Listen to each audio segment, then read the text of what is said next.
अगर बिल्कुल लास्ट पेजों पर आ जाओ तो जहां कथा का लगभग अंतिम चैप्टर चल रहा है भुसुंडी जी का, मानस रोग, आखिरी चैप्टर वही तो है। तो आखिरी जो चैप्टर में भी गुरु को प्रणाम किया गया। सदगुरु वैद, यहां लिखी है दवाई, वहां लिखा है वैद।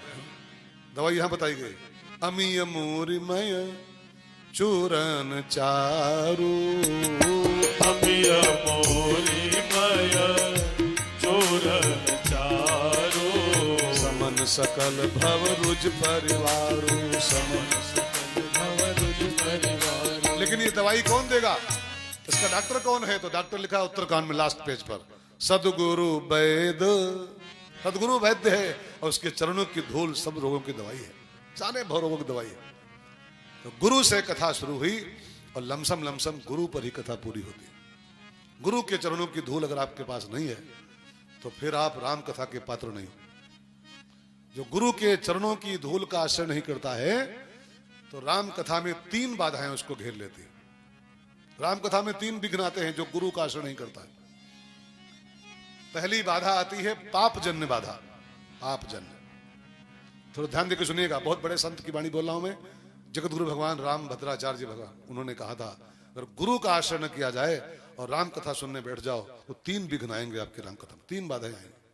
पहली बाधा आएगी पाप जन्य बाधा, आपको पाप कथा सुनने देंगे आपके। पूर्व जन्म के पाप ते हरि चर्चा न सुहाय, तुलसी पूर्व पाप ते हरि चर्चा न सुहाय। इसके पूर्व के पाप हैं, बिना गुरु के पाप कटेंगे नहीं हो, है ना। सुकृत सम्मुतन विमल विभूति, पुण्य तो गुरु भगवान के चरणों की धूल में भरे होते हैं और पाप आपको हिलाते रहेंगे बीच बीच में, नहीं सुहाएगी।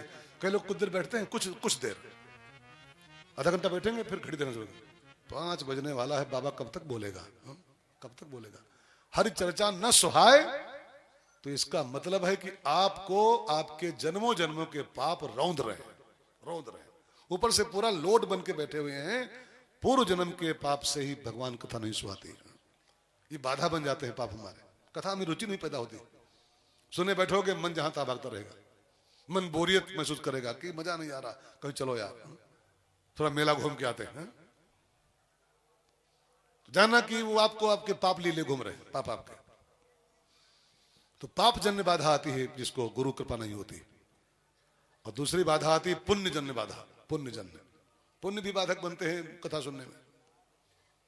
पुण्य माने पुण्य का फल होता है सुख, पुण्य का फल सुख होता है।